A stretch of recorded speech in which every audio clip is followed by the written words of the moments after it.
نیچے فنک چلے گی. نیچے فنک.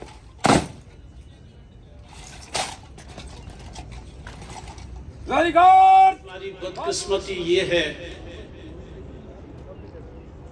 کہ ہم ماضی کو فراموش کر دیتے ہیں، بھول جاتے ہیں کہ ماضی میں کس نے کیا کردار ادا کیا، کون حق کے پلڑے میں اپنی آواز ڈال رہا تھا، اپنا وزن ڈال رہا تھا، اور کون حق کے مخالف تھا۔ آج کی اس پروقار مجلس میں اگر ہمارے پیش نظر یہ بات نہ رہے کہ رئیس الاحرار چودھری غلام عباس علیہ رحمہ ایک ایسے وقت میں میدان کارزار میں تھے جب ایک طرف قیام پاکستان کی کوششیں قائد اعظم علیہ الرحمہ کی قیادت میں ہو رہی تھی، دوسری طرف انڈین نیشنل کانگریس تھی، جن سنگھی تھے، مہا سبھائی تھے، آر ایس ایس کے گنڈے تھے، کانگریس کا ساتھ دینے والی نیشنل کانفرنس بھی تھی، ڈوگرا راج موجود تھا، اس کے حامی موجود تھے۔ ہم بھول جاتے ہیں کہ ہمارے اپنے خطے میں لوگوں کی کھالیں کھینچی گئی تھی، لوگوں کے خلاف ظلم و ستم اور تعدی کی انتہا کر دی گئی تھی۔ ایسے حالات میں کچھ مردان قلندر اٹھ کھڑے ہوئے اور انہوں نے حق کا پرچم تھاما اور آزادی کی ایک جوت جگانے کی کاوش کی۔ رئیس الاحرار چودھری غلام عباس علیہ رحمہ انہی لوگوں میں سے ایک فرد تھے جو حق کو حق سمجھتے ہوئے اور باطل کو باطل جانتے ہوئے میدان میں ڈٹ گئے، صعوبتیں برداشت کی، آزمائشوں سے گزرے، سختیاں جھیلی۔ انہوں نے، ان کے خاندان نے، ان کے ساتھیوں نے، حتیٰ کہ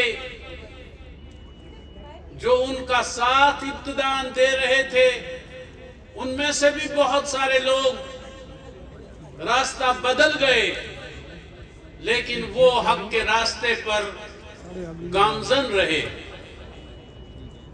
ان کی جو سوچ تھی، ان کی جو فکر تھی، وہ جس چیز کے لیے کوشاں تھے وہ صرف جموں و کشمیر کی آزادی نہیں تھی، بلکہ وہ قائد اعظم کے پاکستان کو مستحکم دیکھنے کے متمنی بھی تھے۔ اور حقیقت یہ ہے، میں ایک دن مسجد اقصی کے امام کے ساتھ ناشتے کی ٹیبل پہ تھا، تو انہوں نے باتوں میں یہ بات بھی کہہ دی کہ افغان خوش قسمت تھے کہ ان کی ہمسائیگی میں ایک پاکستان تھا. کاش فلسطین کی ہمسائیگی میں بھی کوئی پاکستان ہوتا تو شاید ہم غلامی کی زندگی بسر نہیں کر رہے ہو. چودھری غلام عباس صاحب کو خراج عقیدت خراج تحسین پیش کرنے کے لیے یہاں پر تشریف لائے. قائد محترم مسلم کانفرنس کے کارکن انتہائی غم و غصے میں ہیں. کوالا کے مقام پر جو مجاہد اول سردار محمد عبدالقیوم خان صاحب کی تصاویر، قائد اعظم کی تصاویر اور پاکستان کے پرچم کو بے حرمتی کی گئی، اس پر کارکنان مسلم کانفرنس انتہائی غم و غصے میں ہیں. مجاہد اول کشمیر بنے گا پاکستان اور مسلح افواج پاکستان ہماری ریڈ لائن ہے. اس کو کراس کرنے کی ہم کسی کو اجازت نہیں دیں گے، بلکہ اس کی مذمت نہیں. اب وقت آ گیا ہے کہ ان کی مرمت کرنی پڑے گی. قائد مسلم کانفرنس آپ ہمیں اجازت دیں. اس دن بھی کارکن بڑی تعداد میں کوہالہ کے مقام پر آئے تھے. پھر آپ نے اور راجہ فاروق حضرت صاحب نے یہ اپیل کی کہ اس کو ایک ہفتہ آگے کیا جائے. وہ 21 تاریخ کو وہ دن پورا ہو رہا ہے اور کارکنان انتہائی غم و غصے میں ہیں. آپ ہمیں اجازت دیں. 21 تاریخ کو مجاہد عمل کے چاہنے والے 10,000 کے قریب کارکن وہاں پر جمع ہوں گے اور پاکستان کے ساتھ، مجاہد اول کے ساتھ، کشمیر بنے گا پاکستان کے ساتھ اظہار یکسوئی کریں گے.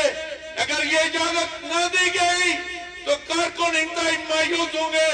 ہم آپ سے اپیل کرتے ہیں کہ کارکنان مسلم کانفرنس کو یہ اجازت دی جائے. کہ آج کے نوجوان کے اذہان و قلوب کو پراگندہ کیا گیا ہے تاکہ وہ اپنے اسلاف کی جڑی ہوئی روایت کو ان کو بھول سکے.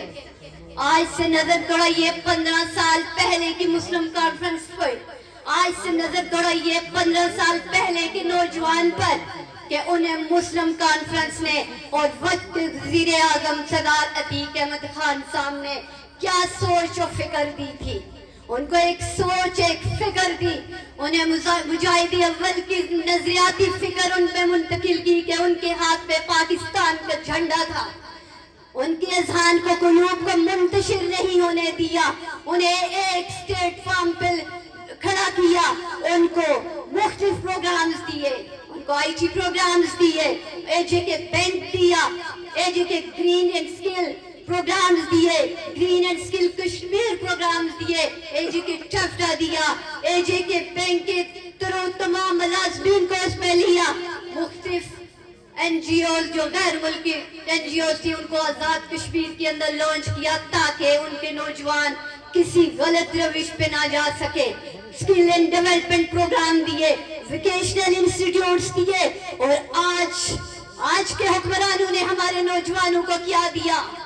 آج کے حکمرانوں نے ہمارے نوجوانوں کے ہاتھ میں تمبر کے ڈنڈے دے دیے کہ جاؤ اپنے اسلاف کی قبروں پہ مارو، جاؤ بانی پاکستان قائد اعظم محمد علی جناح کی تصویر پہ مارو، جاؤ یہ تمبر کے ڈنڈے اٹھاؤ اور بانی تحریک آزادی کشمیر مجاہد اول سردار محمد عبدالقیوم خان کی تصویر اکھیڑو.